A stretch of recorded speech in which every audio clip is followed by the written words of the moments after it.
Look, we're stuck in the system, we can't get out. It's time for a change, stop running your mouth. I'm looking for words, but I can't get it out. Look for the light, but the sun blotted out. Hold on, let me hop on the beat. Cause social injustice and prisoner mindset is something we gotta defeat. We idle these hoes and wear all these clothes with shoes that can't be creased. Steady looking for substance and change, but we searching all up in these streets. Got a stain on my shirt that I can't get out. My people on high like the top of the mount. We thirsting for truth, but there's no spout. Look for a savior, but no one around. But no one's around, but where do they look? It ain't in the church, it ain't in the book. We can't get a job, so we rather crook. They got us in chains, a fish on the hood. Look, harvesting not bodies, harvesting not organs. Got 'em real big mad, cause they culture boring. Pimping the poor, Jim Crow at the door. Selling our souls, our daughters a whore. I wanna give in, can't take it no more. Don't wanna believe our people are more. We swept our cup when we look at decline. We got a new bottle, it's filled with... Hello. Hey, what's up, Janice? Hello, and welcome back to another Make a Culture Move podcast, where we cover everything from intense social topics to funny social trends. We are your host, Mark Jonathan. Tabitha. G. And as always, we have a wonderful podcast for you all set up today. But before we get started, if we could do our brief disclaimer. Well, here at the Make a Culture Move podcast, we cover a lot of intense social topics that do not represent Malcolm as a whole. So please keep that in mind as we dive into our podcast. Also, you know, we are the I can't even think of the word I'm looking for right now, y'all. Forget. We are the experts. Thank you. We are the experts. When the experts want information and they told up information, they come to us to get that information. So that makes us the experts because we know by experience. Oh my God, my brain. I have a brain fart, y'all. Excuse me. Gucci. But yes, as you all can see from the title, we have a very interesting topic for you all today. Kind of continuing on some of that sex talk from Monday. But Tabitha, what you got for us today? All right, so we're just continuing what we went over last week with the sex thing, and I love to open up with a little bit of dialogue and just have a conversation about what it is that just questions that just kind of so y'all understand what our mindset is and why we think the way that we think when it comes to issues or controversies that are rooted in sex, sexual activity, dealing with the opposite sex. So the first question I got right there: how has sex and our dealings with the opposite sex hurt us? Mark, you could go first. Wait, let me tell you. It's like, nah.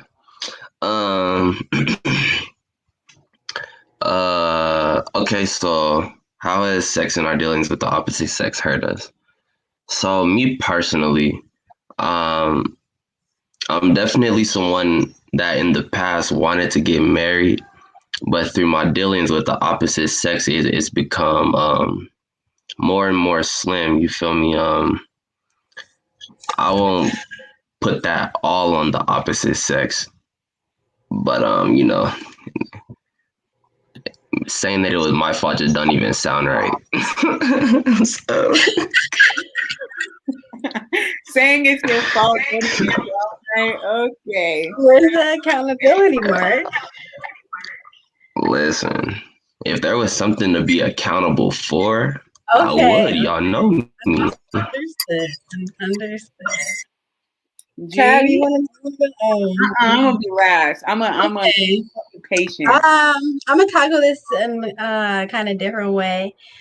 So I'm gonna start with the second part. How has our dealing with the opposite sex hurt us? For me, that starts with my dad. My dad was my first heartbreak. He was the first male in my life to break my heart. It didn't come from being in a relationship with the dude. It came from my dad.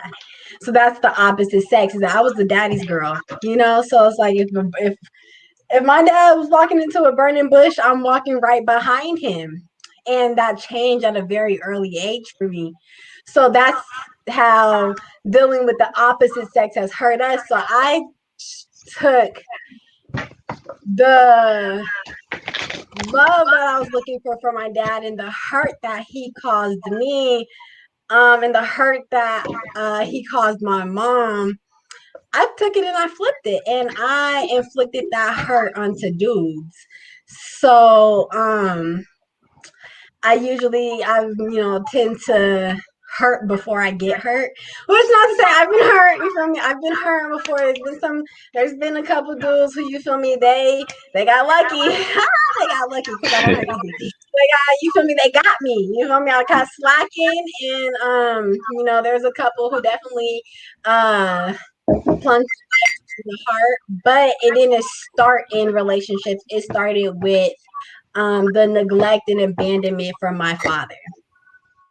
Okay. So that second part, that first part of the question, when it comes to sex, how sex with the opposite sex, if you've only dealt with the opposite sex, I don't know. How has sex and dealing with the opposite? How has sex hurt us? How has the sex hurt me? I guess I would say, I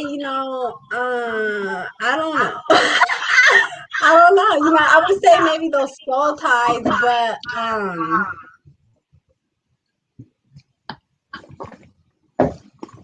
those, soul ties are real.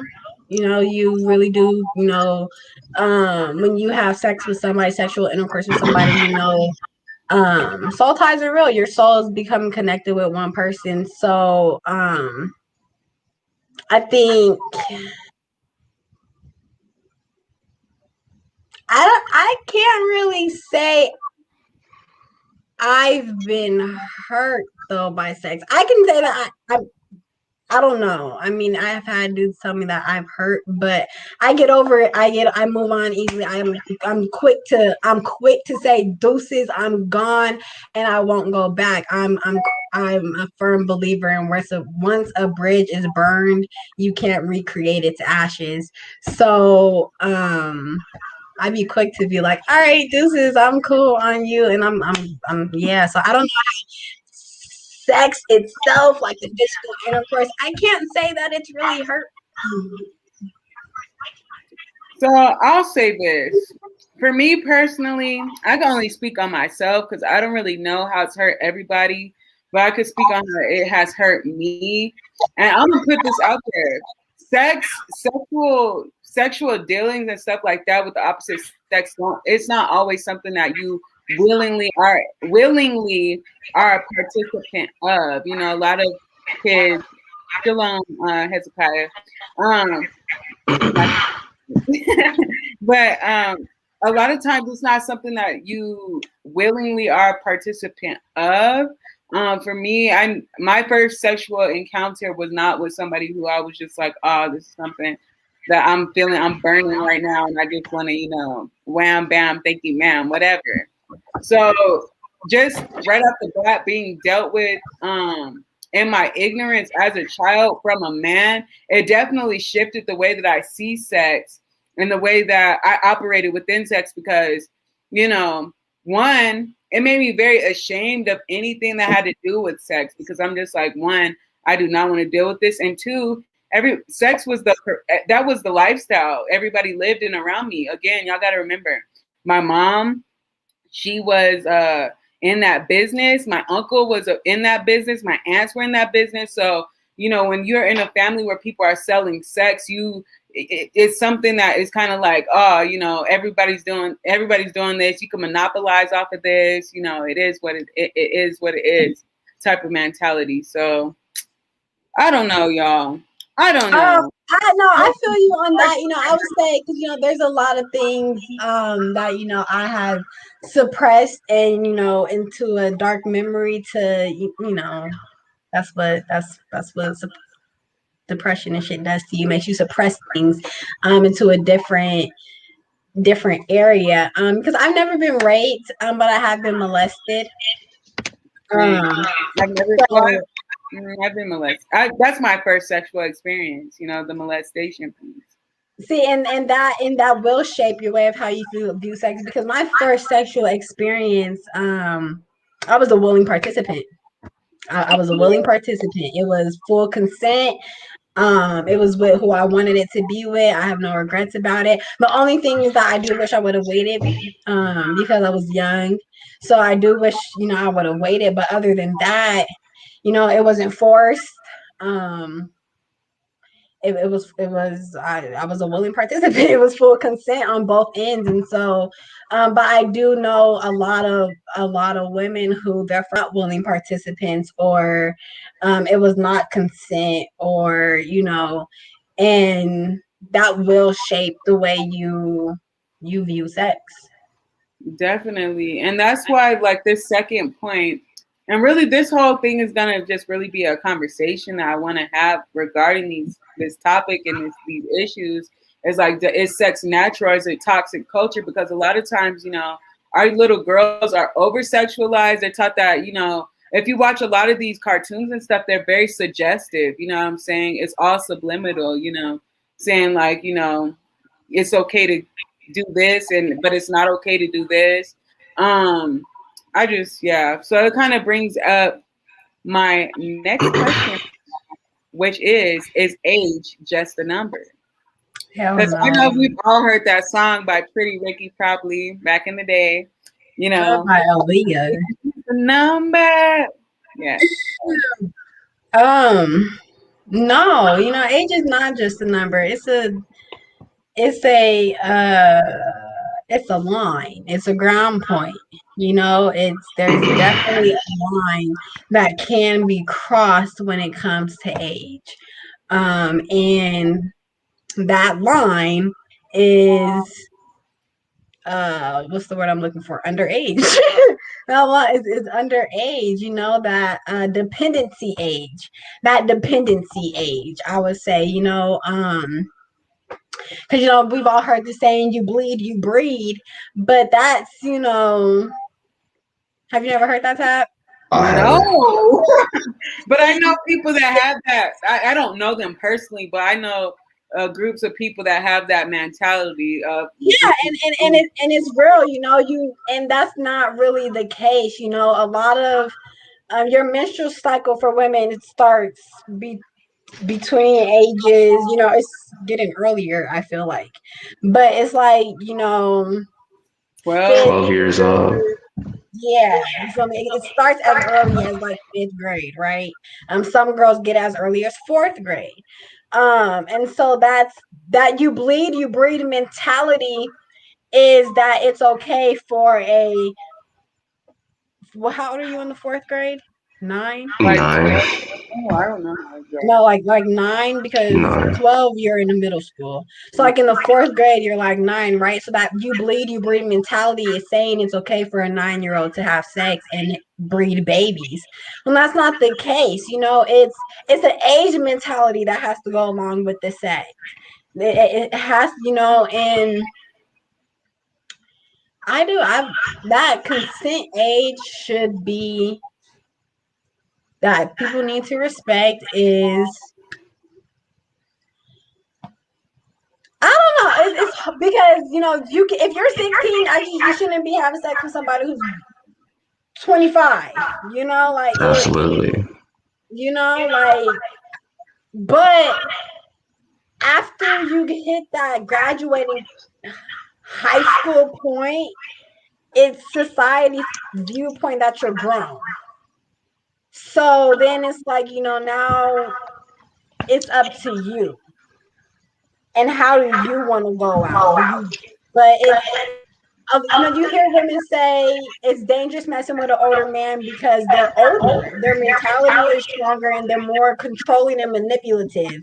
And that's a scary thing. And a lot of women who deal with dudes who are older than them go through something like that, where they're being controlled or manipulated and they don't know how to get out of that, because as a young female, you're still learning and you're still developing who you are, and you don't know quite who you are, but a grown man knows who he is, kind of, sort of. Right. But I would love to hear my perspective as a man, because a lot of men, I'd be like, oh, she's 10 years older than me or whatever, and it's nothing. So I would just love to hear, your perspective on that. So I mean, as far as the age thing, I've definitely encountered what is considered nowadays, statutory and all that.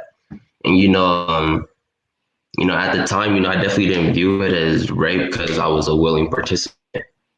A lot of times when the roles are reversed, it's rape out the gate. Oh, he's taking advantage of you, this, that, and the third.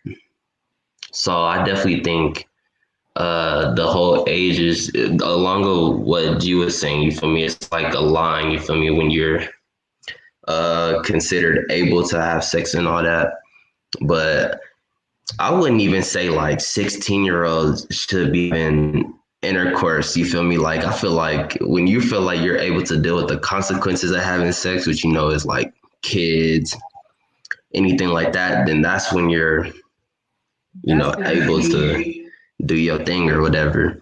But there's a lot of we said this on previous podcasts. You feel me?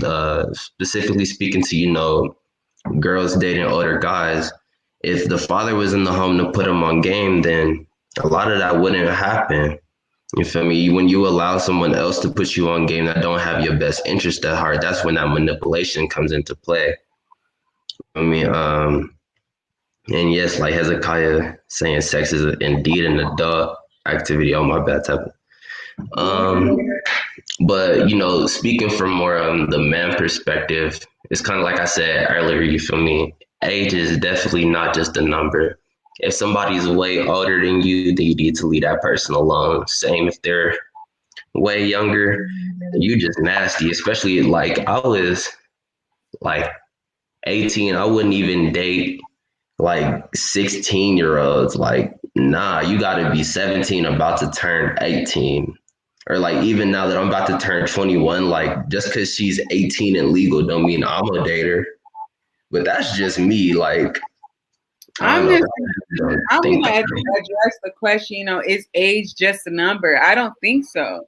Age definitely speaks to the level of maturity that you're at. If you're even, but you could be 25 years old and still be super immature. And because you're immature, because you're looking for somebody that has that same mentality, you target young girls because they're not mentally aware enough or psychologically who they are to know better not to deal with you, because they feel like, oh, this older, this man can provide for me. He can do X, Y, and Z. She's thinking about what you can do for her rather than, what the man, like what you're doing. Really, you're perverting that's a perverted relationship, because if you're 25 and I'm 26, there's no way in hell that I would ever deal with a man or a young boy at the age of 15. Like I wouldn't deal with nobody that's even 19. I wouldn't deal with anyone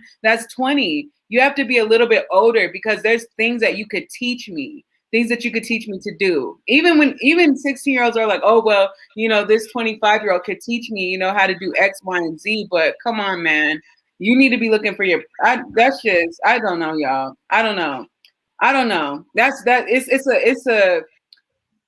It's just too much for me. But I got an article. Huh? But it happens a lot with females because like it's a proven fact that like girls develop quicker than guys. So they feel like I've heard my little sister specifically like, oh, I'm grown, this, that, and the third. I'm like shorty, please pipe down. Like, please, because I'm gonna hurt one of them. Like, they don't even know. Like, and you can see like them thinking that they're growner than they are, and then like telling somebody that they're not only amplifies that growth in their head. So it's just real weird. It's like what Denise was saying, sex has ruined Black and Hispanic communities. We can't focus on school and having children that we can't take care of. That's true.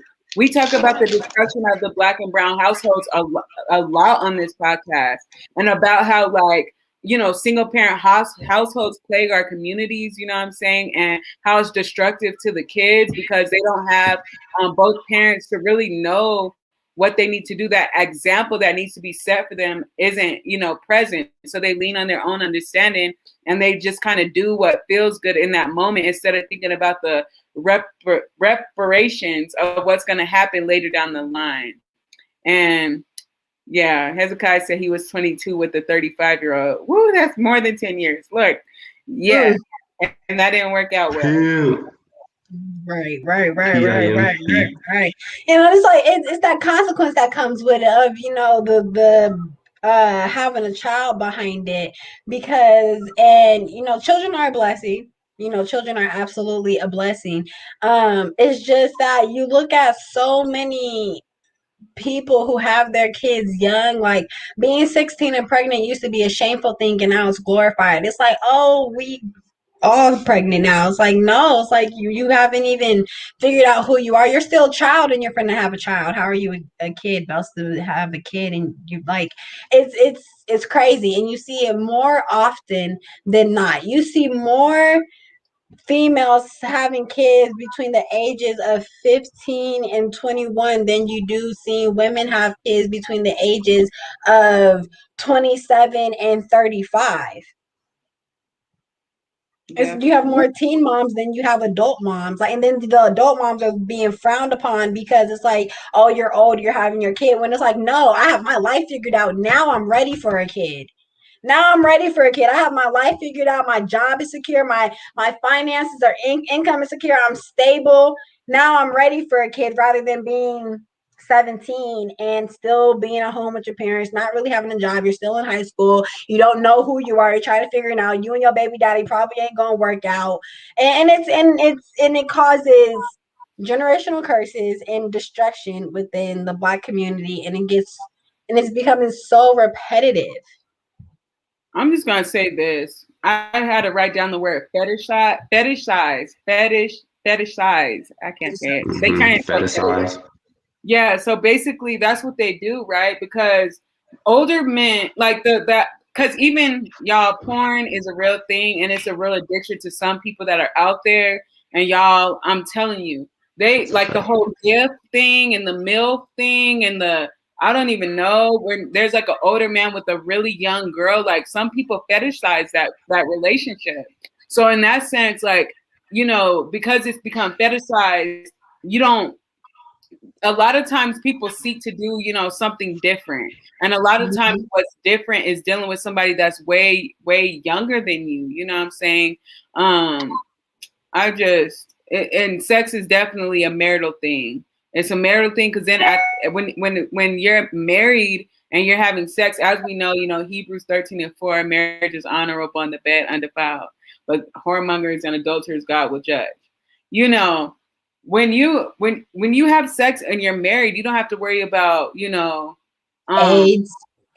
You don't have to worry about, well, hopefully you've taken your time to actually get to know that person, because y'all, unfortunately I know married people who have contracted STDs. If you've ever sat in the clinic, you see a lot of couples in there together and somebody done burned someone else, and it's just like, geez, man, geez. But onto the article that I got for y'all, regarding the question that we were just speaking on, is age just a number? I don't know if you guys know anything about NAMBLA, the Boy Lovers Association. We've touched on them before, and they shut our video down. But I'm going to go ahead and get back on their head because, they have stories that they share of young boys and what they have said and so on and so forth. So we're just going to kind of get into an introduction of who NAMBLA is. So it says, man and boy love is as old as love itself. The stories of how it has been told for thousands of years.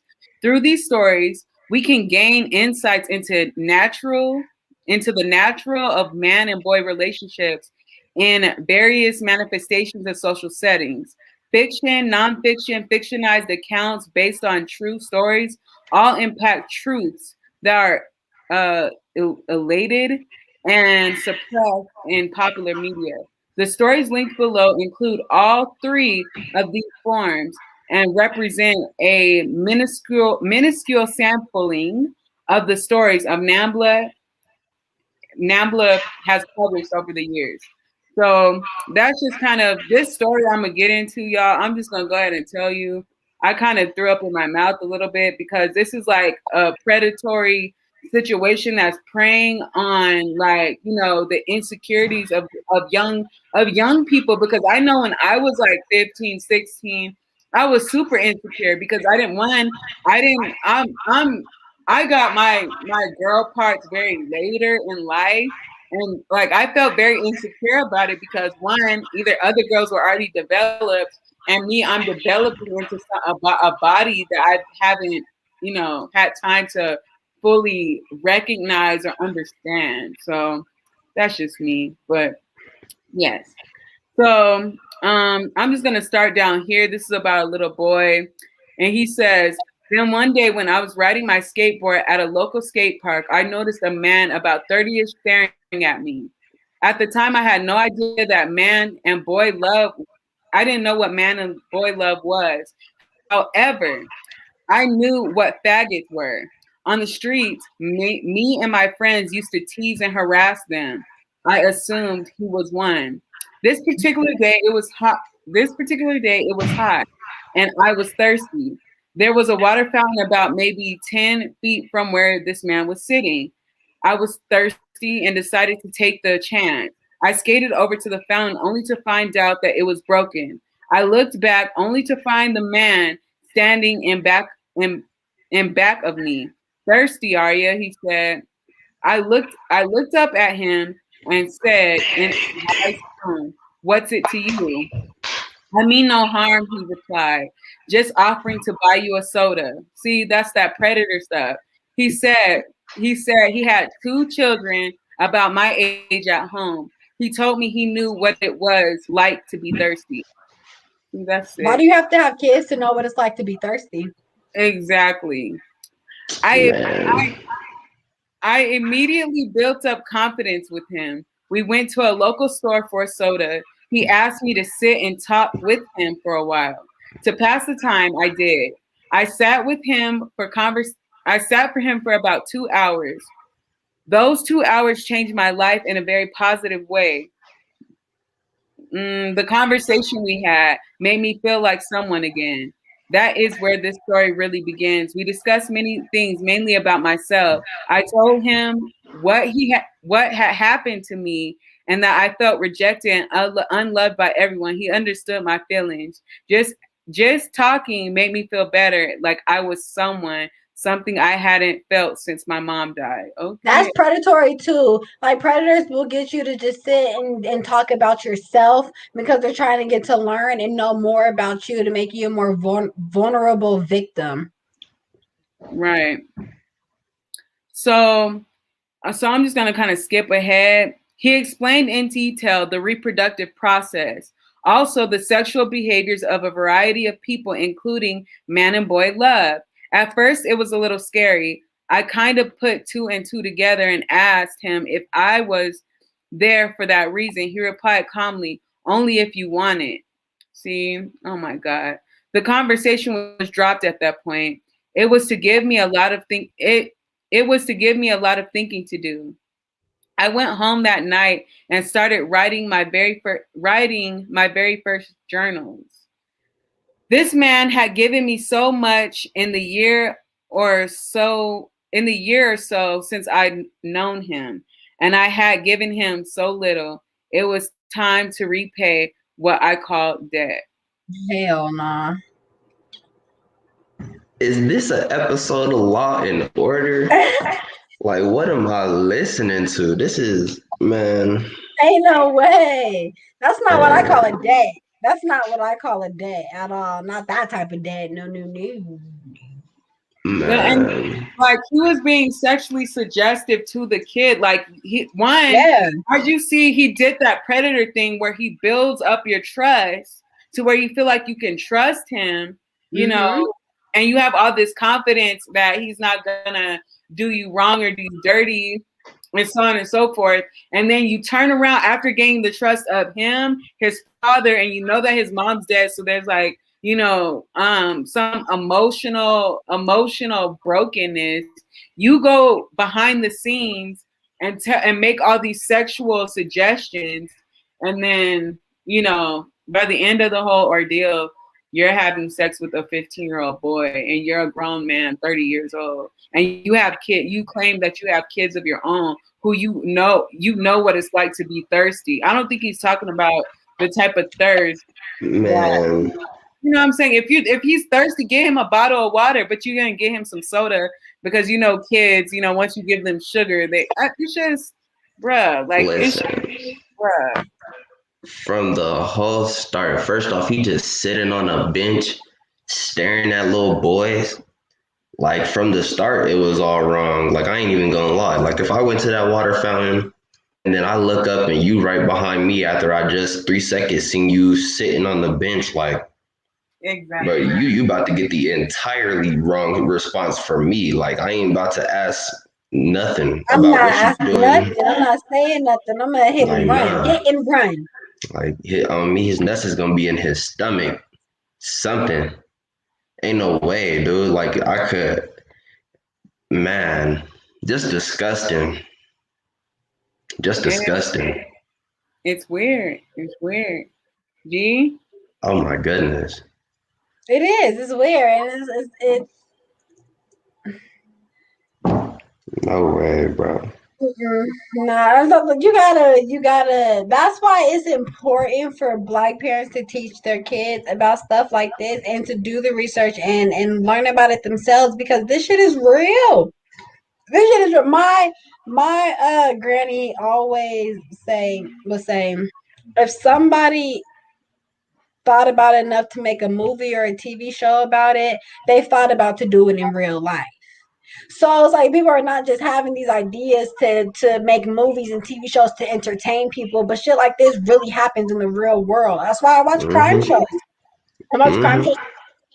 It's so real. Like these stories are so, they're not just stories to somebody. It's somebody's testimony and real life experience to them because they've actually been through it. And you have to educate. We have to educate our people on this stuff. This shit is real. It's real. It's so real. It's not a myth. It's not an opinion. It's a fact. This shit is happening in the And world be around us. and be active parents, you feel me? As a Yeah. child, he should come to his parents, yo, so and so just sat on the bench and came up behind me, told me about being thirsty and other instances about child and man love. And then as a parent, like you You need to should, go check out I mean, like what? you need to write out a sketch. Let's go ahead and go to these people. That's a pedophile at the end of the That's a day. pedophile. Like I can't even believe because this is the association that's trying to like make it legal Legalized. for pedophilia. Right.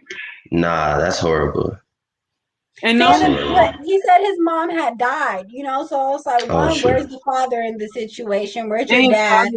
his father was an alcoholic. His Okay, father. see, and that's what makes shit like this so hard, because it breeds children to be vulnerable to situations like that. They become like latchkey kids. Your mom is dead and your dad is an alcoholic. You're a latchkey kid. You're basically taking care of yourself, and you don't have any guidance or structure to have you on a proper path. I feel so bad for kids like that. But it I kind of goes because back to what you were saying about, bringing your child into stability. You feel me? yes, Because that then they would be able to identify and like know when something's a little off. You feel me? It all goes yeah. back into stability. You feel me? So that's going to bring the next question that I'm gonna raise real quick. So how do we teach our young black and brown boys and girls to value themselves? How do we teach them about their bodies and not influence them to make bad decisions? We have to keep them as a community young and early, and we have to teach them young and early. So like one thing that I really regret is not having an interest for the debutante ball, and that's a really big thing in the black community. um It's something that is so much elegancy that's taught within that to our black and brown young boys and girls, and it teaches them how to value one another outside of sex. Like sex is not a it's a marital concept. So it's teaching young brown and black and brown boys and young black and brown girls how to value themselves and each other through many different concepts, and it's starting them young and keeping them together, but having many different activities for them to do, and outreach activities for them to do depending on where they're at. Traveling, starting out kids to travel young gives them a different view of the world, so they're not just so stuck and closed-minded as to where they're at. If you don't teach kids that the world is bigger than where they are, they grow up thinking that the world is only as big as where they are, when it's so much more than that. We have to instill in the young youth of the black and brown community that the world is much bigger than where they are, and they have to focus on that. Focus on becoming who you are in the world, and so that you can find your place, find out who you are, travel. Your soulmate might not be in the same state that you're in. It might not be your neighbor that you grew up with, or your mom's best friend's kid that y'all happen to have kids at the exact same time. It might be somebody way across the nation. You don't know, but there's 49 other states than the one you're currently in. And so oftentimes black people are afraid to leave the community that they're born into. You have to teach them it's okay to travel and leave the outside of what they are born into knowing. For sure. If that makes sense. For sure. And Mark, I'm gonna let you go first. I'm gonna try to always put myself last and asking these questions. Okay.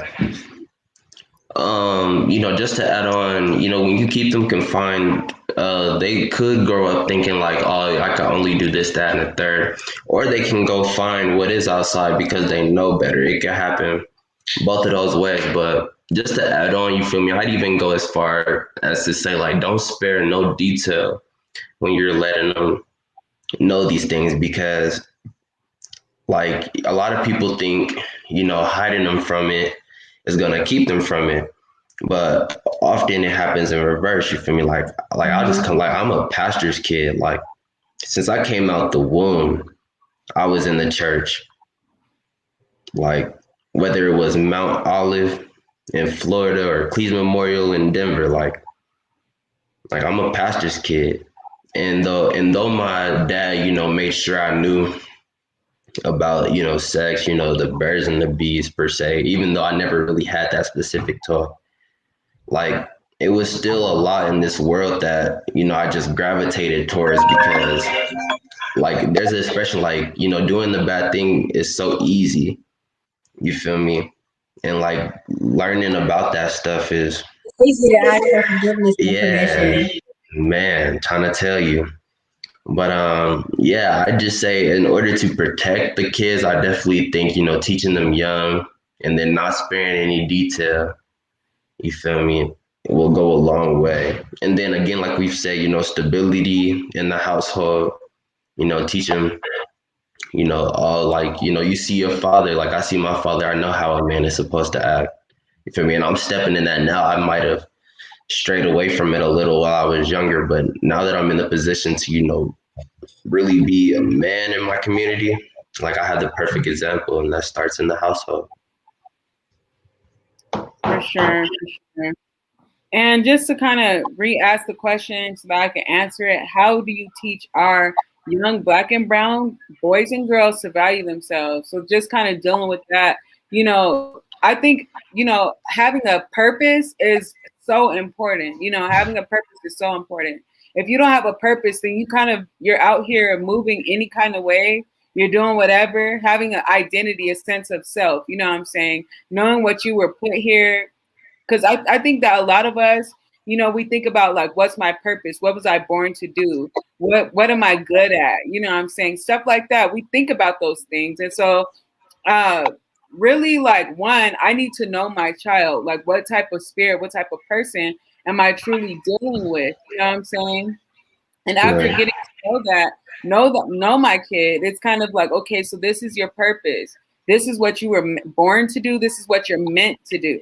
And of course, like there's certain values that I have, that I definitely want to instill in my child, and that the purpose that I have, and the purpose that I want to reflect in them also is breaking those generational cycles of having single parent households and bringing our men back into the household, and learning how to value the man, learning how to value the woman also, and knowing, what roles we're supposed to play. People talk about gender roles and stuff like that, but because gender roles have kind of been taken out the picture, people feel like, think about it, our roles, what we're supposed to act like, how we're supposed to fulfill that role.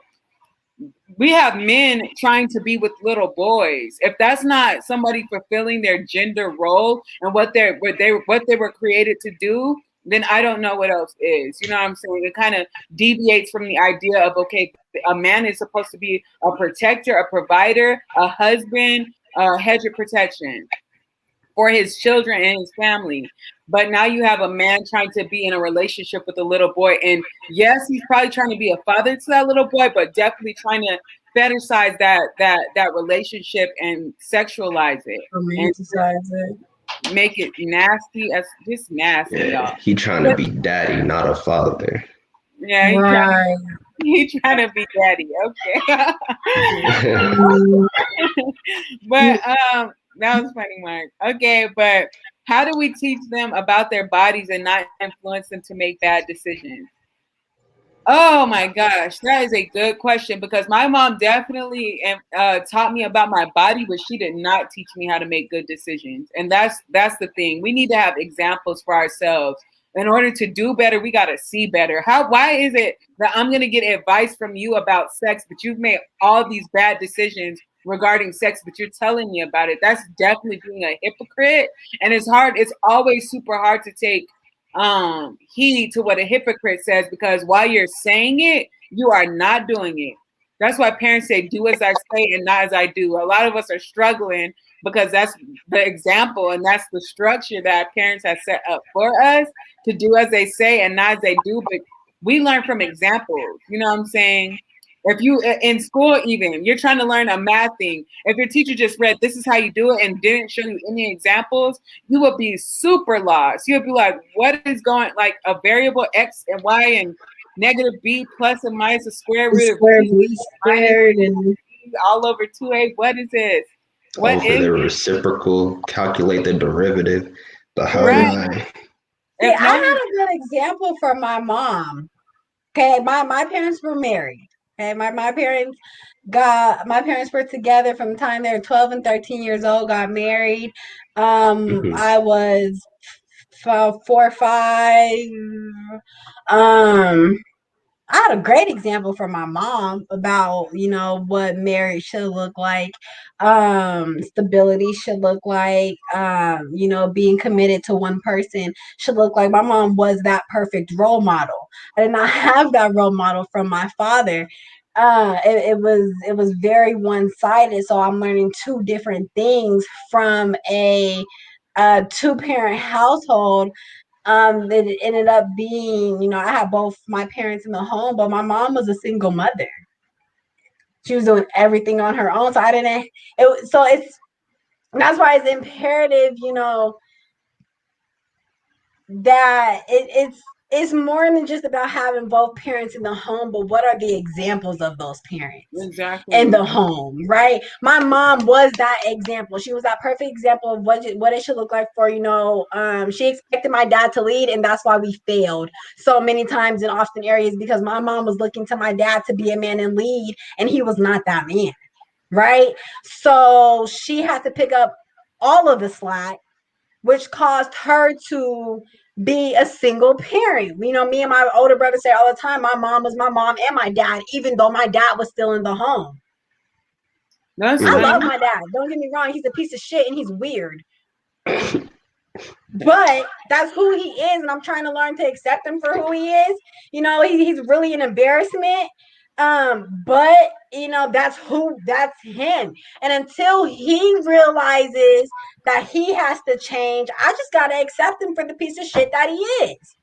But I'm my gonna mom was that example. I definitely hear what you're saying, and that's very unfortunate when stuff like that ends up happening because just because you know someone, and and I definitely can relate to what your mom went through because I definitely was in a relationship when I was super young, like when I first started high school, all the way up until I graduated. I went to college for a year, but the person that I met when I was 14, that person definitely evolved into someone else a lot later on after, we've been dating, talking, and all this stuff. But the thing is, one thing that we definitely have to understand as a people is just because your mind is at one, that's why we talk about age. The age reflects your maturity and where you're at that time. So when you get with somebody at the age of 12, you're not mentally in a place to fully understand who you are and what it is that you're doing 100%. 100%.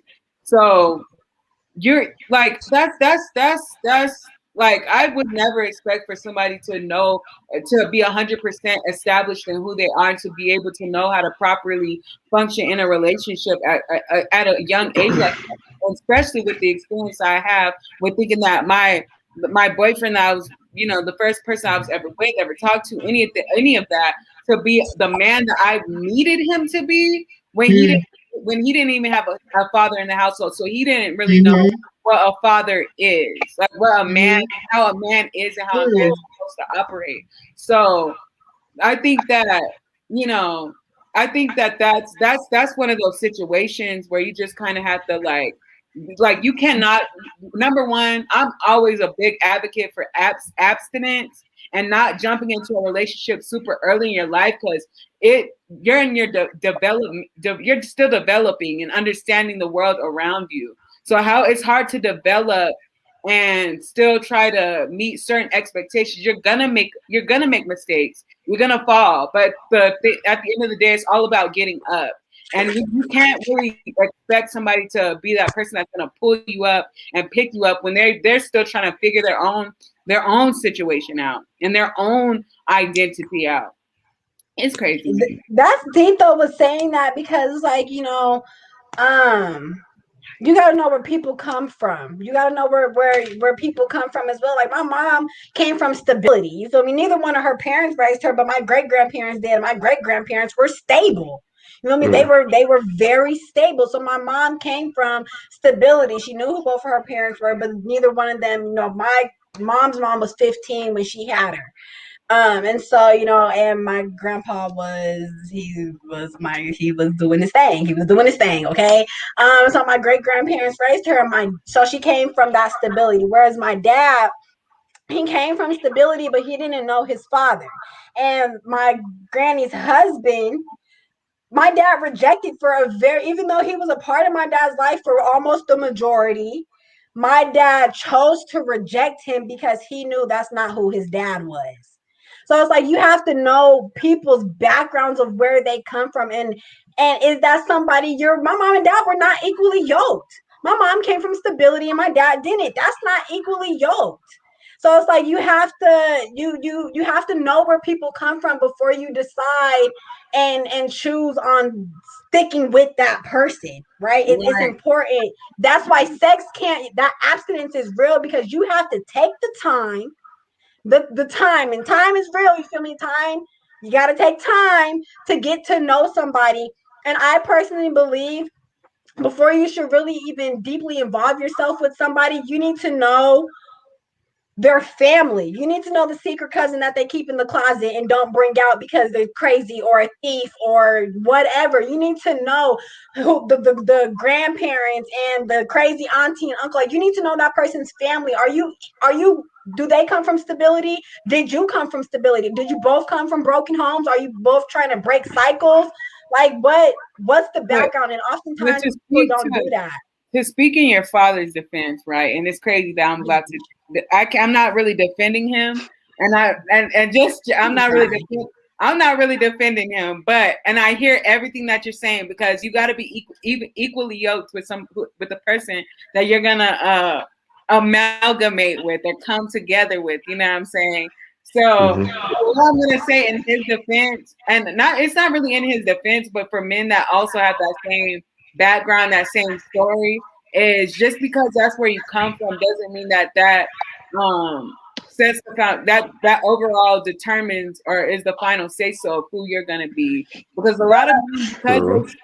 because they see like how what their mother went through being a single mother and doing it on her own, they make it a mission not to be that way and not to make the same mistakes that their father made. So I just want to just throw that out there, but where you come from does not always set the stage for where you're going. That is very true, because Absolutely. you can't, you can't change that.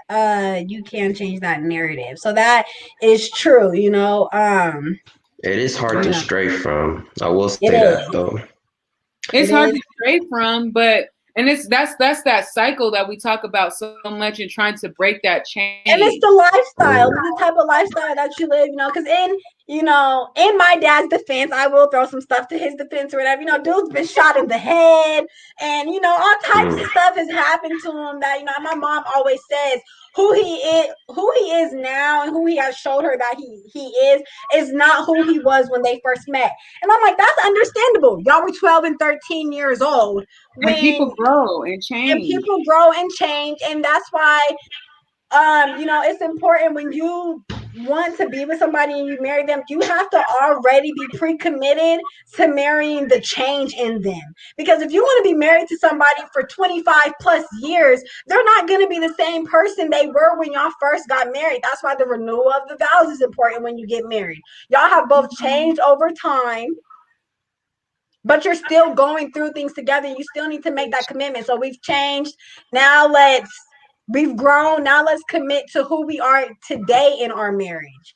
That's why marriage is tricky. And for me, I've never wanted to get married because of what I've watched my dad put my mom through. That has always been my mindset from a very young age. I have always said I'm cool on marriage because of what I watched my dad put my mom through. Because my mom was that ideal wife, to toot her Okay. See, horn. Hezekiah said something to you, said Oh, something about what he you has a said. He point said though. he has Yeah. a point though. Back then, when arranged marriages were in style, the father would look at the family tree of the boy he wants to marry his daughter off to. However, Tabitha is right as well.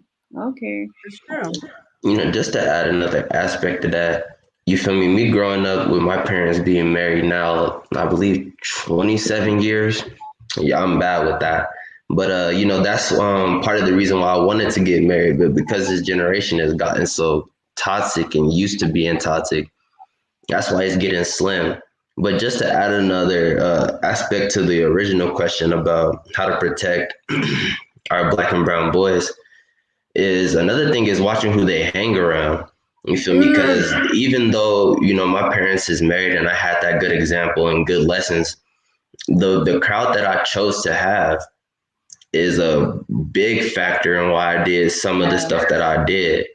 You feel me? Because I didn't allow the man that was already in my household to be my um, what's the word I'm trying to, like, my guide to how to be an actual man, and That's a instead, rebellious spirit, though. That's facts. that. That's I'm that very rebellious rebellious. spirit. If you know anything, Yeah. I'm very rebellious. You feel me? But definitely, as parents, watching who they hang around, even to the music that they listen to, because like What they though watch on it's as TV. simple as listening to a song. You feel me? You could definitely start identifying as a culture that you're not really meaning to be a part of.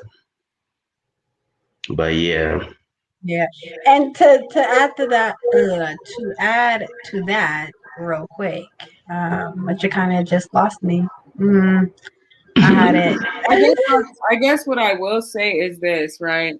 Like I and it's to speak to G's point, right? Because I definitely feel her when it comes to, my mom didn't marry my father. That whole situation is super toxic. I'm glad they didn't get married, whatever.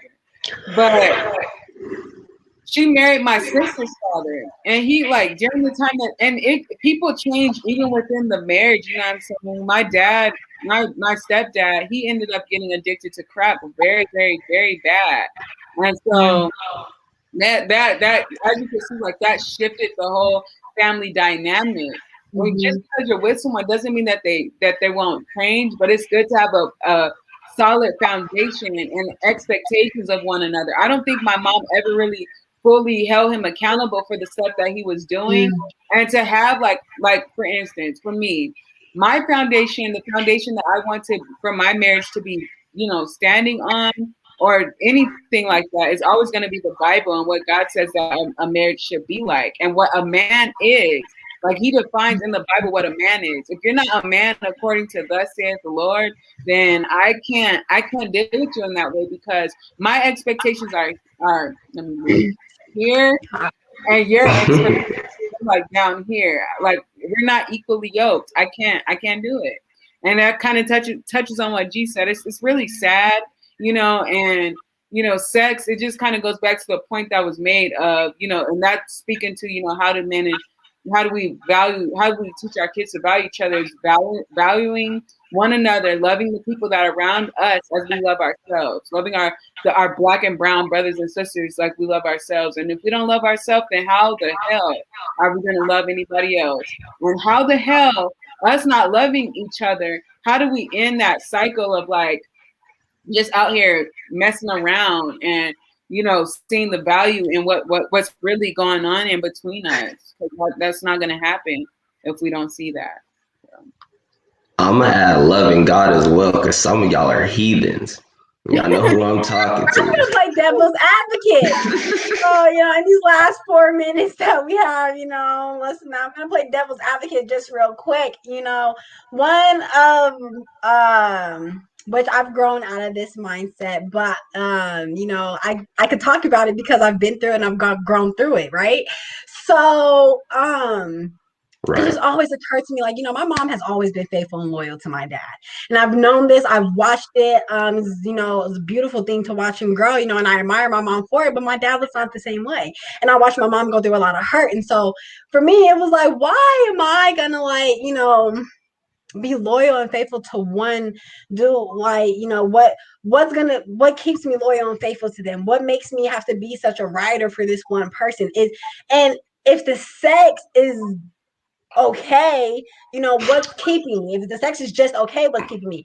And if the sex is great, is the sex really that great for me to be going through this type of stuff?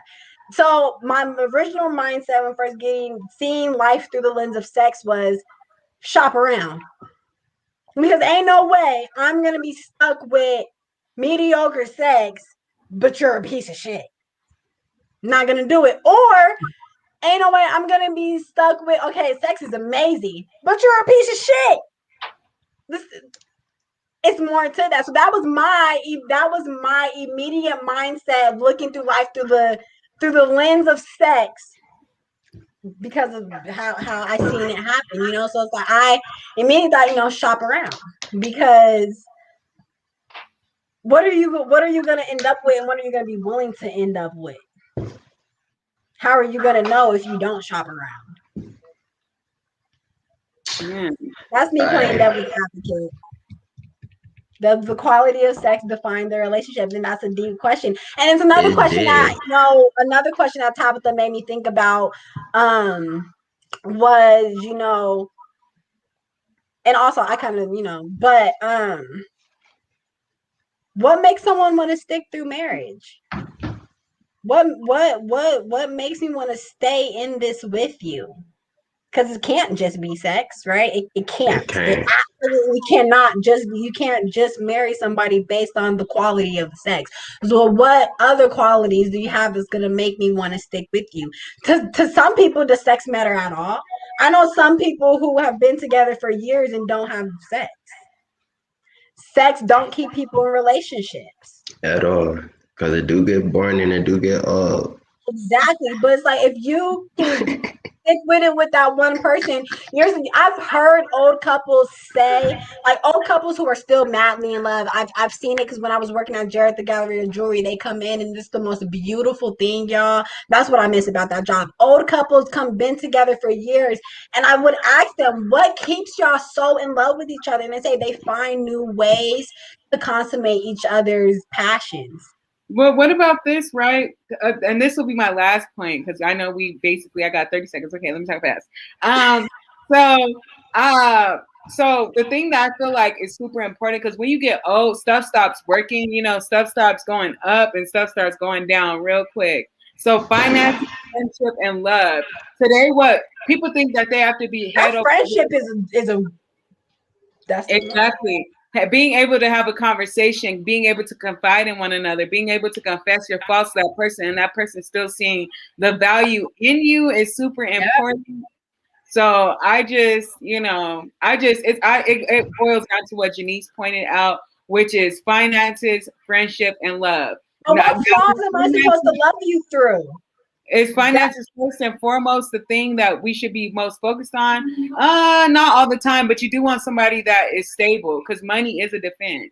Money is a defense. Money is. That's a part of that stability. You might fall short sometimes, but you feel me? It's important that y'all are both willing to at least because there's some couples who don't even want to have the topic about money. Like if you watch Blackish, one of the episodes is like, you're gonna deal with the money, I'm gonna deal with the kids. When that's not the case.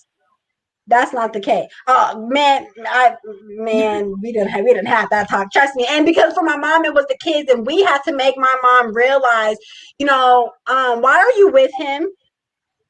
My mom's kids had to ask her, why are you with him? So that's the answer to your question. Thank y'all so much to everybody that tuned in today, though, because we got a meeting after this. We have the Black Health Summit coming up. I don't know how many of y'all would like to participate in that, but we definitely gonna bring it out and make a culture move for our people because Black Health, the Black Health Summit, how I feel is it's gonna probably be some white people talking on Black issues when it comes to our health, and it's just I don't know, but we gonna be in that thing. So. Absolutely, but like Tabitha was saying, thank you all for. Hey, yes, sir. Thank you, Hezekiah. But thank you all for the viewers that watch. Please make sure to follow us on all of our social media platforms. We got Mac can make a chess move, Mac can make a culture move. Hey, I'm getting to that when I get to the apparel. Give me 1 second.